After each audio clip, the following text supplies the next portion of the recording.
ایک یہ کہتے ہیں کہ کس صورت میں کسی باعمل مفتی صاحب کی صحبت میں رہنا ضروری ہو جاتا ہے۔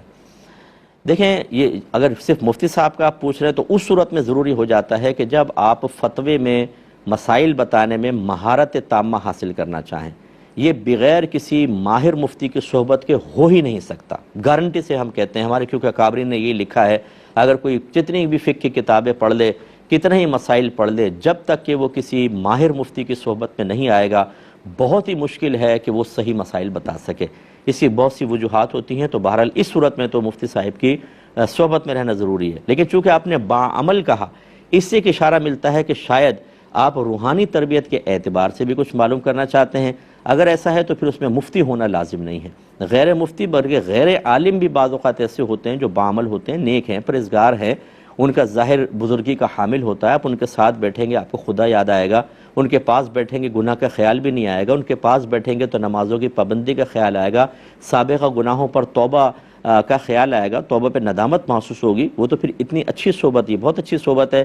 اس کے لیے پھر عالم ہونا بھی ضروری نہیں ہے، ہر عالم ہر مفتی باعمل ہو یہ بھی ضروری نہیں ہوتا۔ اس لیے پھر آپ اگر کوئی ایسا شخص ہے جو یہ چاہتا ہے کہ میں گناہوں سے نہیں بچ پاتا، خطاؤں سے نہیں بچ پاتا، تو میں صحبت اختیار کروں، تو اس کے لیے مفتی ہونا ضروری نہیں ہے، باعمل اچھے نیک پرہیزگار ہونا ضروری ہے۔ لیکن یہ ضرور ہے کہ اگر آپ جاہل کی صحبت میں رہیں گے صرف اس کے ظاہری گیٹ اپ کو دیکھ کر، تو اس میں بھی بڑا دھوکہ ہے۔ اس اعتبار سے ہم یہ کہتے ہیں کہ بھئی کم از کم عالم دین ہونے چاہیے، اور پھر باعمل بھی ہوں، آپ ان کے ساتھ رہیں گے تو بہت بہتر ہے۔ ہر جو ہمارے پیر حضرات ہیں وہ صحیح خراب نہیں ہیں، بہت اچھے اچھے آستانے ہیں، بہت اچھے پیر حضرات ہیں، لیکن اب بدنام کرنے والے بیچ میں ہر فیلڈ میں آپ کو پتہ ہے کہ آ جاتے ہیں۔ تو اس طرح کے لوگ آ گئے ہیں، کوئی ڈانس کر رہا ہے، کوئی عورتوں کو گلے لگا رہا ہے، کوئی شلواریں لٹکا رہا ہے، کوئی کہتا ہے کہ سائیکلیں لا کے لٹکا دو، کوئی سگریٹیں پلوا رہا ہے۔ عجیب و غریب صورتحال ہو گئی ہے۔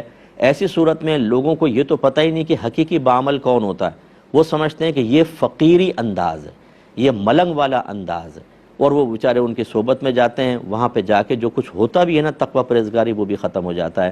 اس کے لیے میں گزارش کروں گا آپ میری کتاب قرب الہی ضرور لیجئے، بیسٹ بک ہے۔ اس لیے نہیں کہ میں نے لکھا ہے، اس کا لاسٹ 3 چیپٹرز آپ پڑھیں جو پیر حضرات سے متعلق ہیں، کس کی بیعت کرنی چاہیے، پیر میں کیا خصوصیات ہونی چاہیے۔ انشاءاللہ جیسا میں نے لکھا ہے، امید ہے کہ بہت ہی کم آپ کو کتابوں میں، تصوفی کتابوں میں بھی شاید نہیں ملے گا۔ آپ اس کو پڑھ کر دیکھیں، ہمارے مشاہدات، تجربات ہیں، بہت ہی فائدہ ہوگا۔ خصوصاً ینگ جنریشن سے میری گزارش ہے کہ ایسے ہی کسی کے ہاتھ میں ہاتھ دے دینا یہ ٹھیک نہیں ہوتا۔ پہلے ایک دفعہ اس کو پڑھ لیں، پھر آپ کو فیصلہ کرنا بہت ہی آسان ہو جائے گا۔ ایک